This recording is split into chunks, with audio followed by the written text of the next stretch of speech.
لله نحمده ونستعينه ونستغفره ونعوذ بالله من شرور أنفسنا ومن سيئات أعمالنا.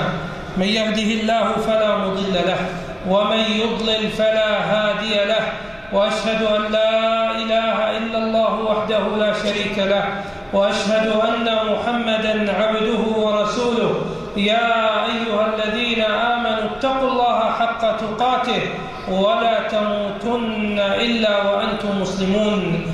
يا أيها الناس اتقوا ربكم الذي خلقكم من نفس واحدة وخلق منها زوجها وبث منهما رجالا كثيرا ونساء، واتقوا الله الذي تساءلون به والأرحام إن الله كان عليكم رقيبا.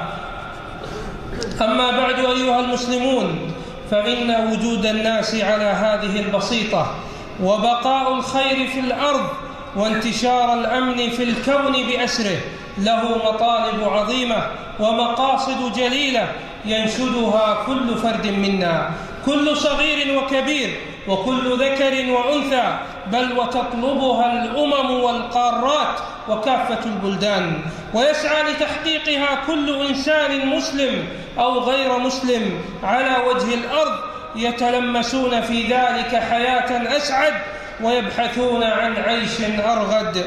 وأن للناس أن يهنأوا بعيشهم أو ينعموا بأمنهم أو تستقر أوضاعهم، ولو بذلوا في سبيل ذلك الأموال الباهظة، ولو سخروا لذلك الجيوش الجرارة الناهضة، أو استعانوا بتكنولوجياتهم المتقدمة والمتطورة، لم يحصلوا على ذلك فبإرادة الله القاهرة، فإن إرادة الله القاهرة فوق كل شيء، وهو الذي بيده نواميس الكون ومقادير كل شيء. قال عن نفسه: إنما أمره إذا أراد شيئا أن يقول له كن فيكون. نعم، وعدنا الله عز وجل الأمان والاستقرار، وعدنا رخاء العيش ورغد الحياة، وأن يفتح على عباده خيرات الأرض والسماء، لكنه علق حصوله فجعله مرهون باعتصام الأمة بدينها، بتحاكم الأمة إلى شريعة خالقها وتمسكها بكتاب ربها، السبيل لعزها والأساس لنهضتها والسر ليقظتها وتمكنها. عباد الله، إن قوام حياة الناس وصلاحها إنما هو في طاعة الله عز وجل والاستقامة على أمره والالتزام بشرعه الحنيف. وبالمقابل فإن المعاصي والذنوب التي يقترفها الناس في الليل والنهار لها آثار مدمرة على الفرد والمجتمع، بل والحياة كلها. ولذا لا بد أن نعي أن كل انحراف عن شرع الله وكل اتباع لنزغات الشيطان وكل جري وراء الشهوات والملذات ليس إلا ركضا وراء السراب وضربا في تيه الشقاء ومجلبة للضياع والعناء وسببا لنكد الحياة وتغير الأحوال. وإذا أردتم خبرا وعلما يقينا فاسمعوا إلى ربكم، وهو يقص في كتابه مثلا مضروبا ومساقا للعظة والعبرة عن تلك القرية التي أسرف أهلها على أنفسهم، لقد كان في قصصهم عبرة لأولي الألباب.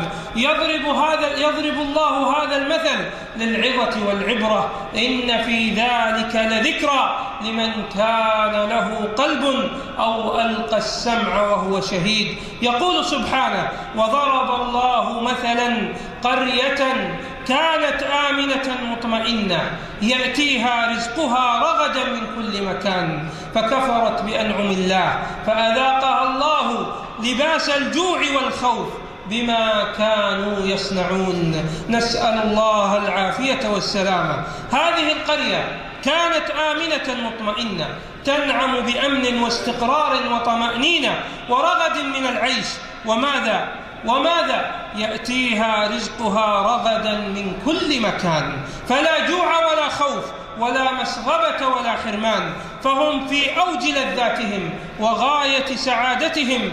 لكن هل شكروا ربهم على هذه النعم المسبلة وأدوا حق المنعم المتفضل عليهم سبحانه؟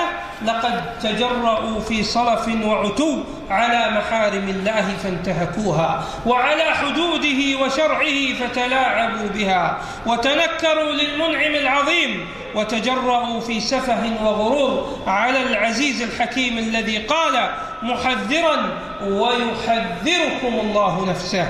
فماذا كانت النتيجة؟ القرآن الكريم يختصر العقوبة المدمرة والنهاية المفجعة في كلمتين اثنتين. يقول سبحانه: فأذاقها الله لباس الجوع والخوف بما كانوا يصنعون. أيها المسلمون، ها هم قوم من بلاد اليمن كانوا يسكنون جنوبي اليمن، بطروا نعمة الله عليهم، كانوا في عزة ومنعة وفضل من الله وخير من الله، لا تزال فيها بقية إلى اليوم، وحضارة عريقة لم يشهد التاريخ مثيلا لها، ثم تغيرت عليهم الحال. نعم، إنهم قوم سبع من ملوك اليمن الذين منهم بلقيس عاشوا في نعمة وغبطة في بلادهم، فرزقهم فرزقهم في اتساع، وزرعهم وثمارهم في ازدياد وامتاع. لقد قص القرآن خبرهم، يقول الله جل وعلا حاكيا عنهم: لقد كان لسبأ في مسكنهم آية جنتان عن يمين وشمال كلوا من رزق ربكم واشكروا له بلدة طيبة ورب غفور.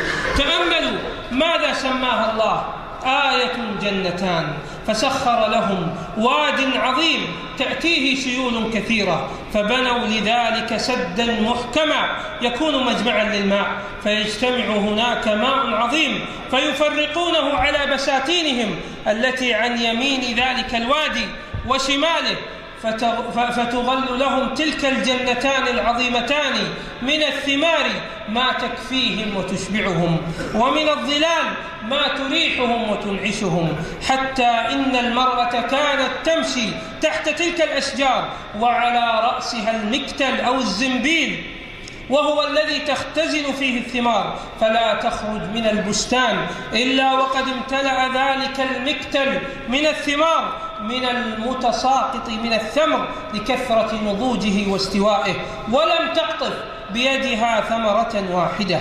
ثم اسمعوا أيها الإخوة الجواب من رب العالمين، يقول سبحانه: فأعرضوا أي تنكروا وبطروا، فكان الجزاء فأرسلنا عليهم سيل العرم وبدلناهم جنتين ذواتي أكل خمط وأثل وشيء من سدر قليل، فأرسل الله عليهم مخلوقا ضعيفا كما يذكر ذلك المفسرون ليريهم الجبار قدرته وسطوته على من طغى وتجبر على أمره وتكبر وعتى على حكمه وقهره.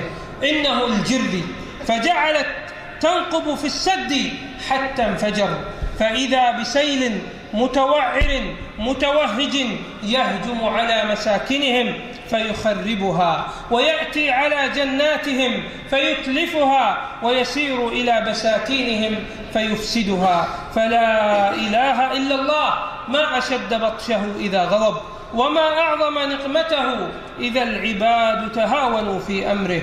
وتبدلت تلك الجنتان ذات الحدائق المزهرة والأشجار المثمرة جنتين ذواتي أكل خمط وأثل وشيء من سدر قليل. فانظر يا عبد الله، لما بدلوا الشكر الحسن بالكفر القبيح جاءتهم الفاجعة، ذلك جزيناهم بما كفروا وهل نجازي إلا الكفور. فلما أصابهم ما أصابهم تفرقوا وتمزقوا بعدما كانوا مجتمعين، وجعلهم الله أحاديث للناس بعدما عاشوا معززين مكرمين. أيها المؤمنون، إن رغد العيش وسعة الرزق قد يتحول في طرفة عين ولمحة بصر جوعا يذهب بالعقول، وفقرا تتصدع له القلوب والأكباد، وإذا البطون الملء والأمعاء المتخمة يتضور أصحابها جوعا ويصطلون حسرة وحرمانا، وإذا الأمن الذي كانوا يفاخرون به الدنيا وينسون في عجب وغرور المتفضل سبحانه والمنعم جل جلاله، إذا به ينقلب رعبا وهلعا لا يأمن المرء على نفسه وعرضه فضلا عن ماله وملكه. والقرآن الكريم حين يعرض بجلاء ووضوح حال تلك القرية الظالم أهلها يقرر أن ما أصابهم هو بسبب ما اقترفته أيديهم، ويخاطبنا نحن ويخاطب غيرنا حتى يرث الله الأرض ومن عليها، ويحذرنا سبحانه أن نقع في ذات الخطأ الذي وقعوا فيه فنؤول لذات المآل الذي آلوا إليه.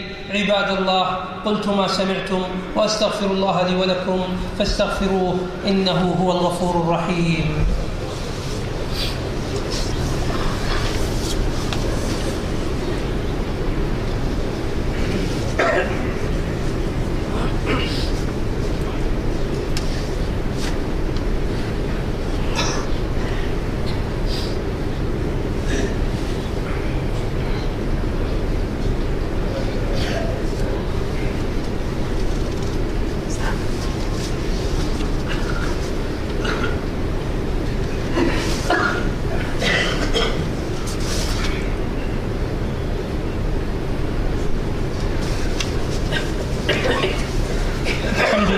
العالمين، والصلاة والسلام على أشرف الأنبياء والمرسلين نبينا محمد وعلى آله وصحبه أجمعين.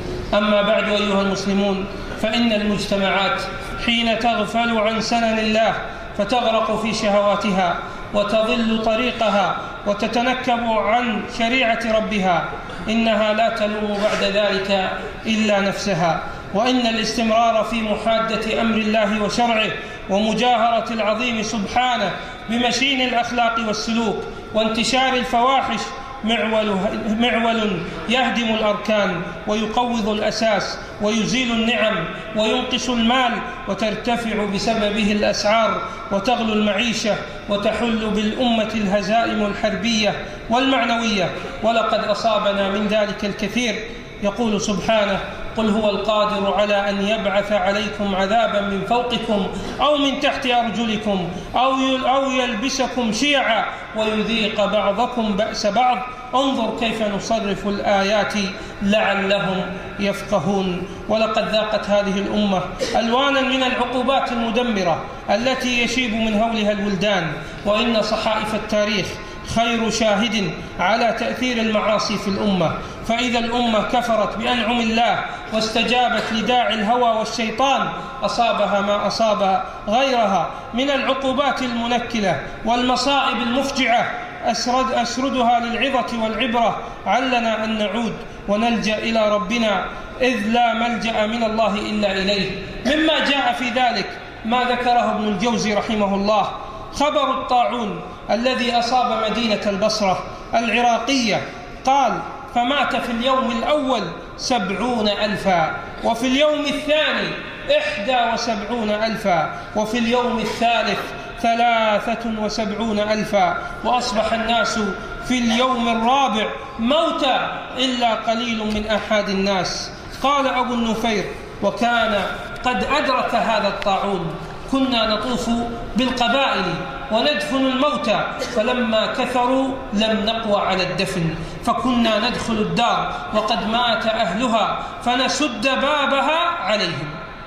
أيها المسلمون، إن هذه العقوبات المهلكة والكوارث المفجعة ليست ضربا من الخيال، وليس فيها شيء من التهوين والمبالغة، فالله عز وجل يقول: وكذلك أخذ ربك إذا أخذ القرى وهي ظالمة إن أخذه أليم شديد. ولا تظن أنت يا من نشأت منذ نعومة أظفارك في بحبوحة من العيش ولم تذق مرارة الجوع أن هذه أساطير وقصص مختلقة، وإن شئتم فاسألوا الآباء والأجداد الذين اصطلوا بنار الجوع ولهيب الظمأ دهرا طويلا ويأتيك بالأخبار من لم تزودي.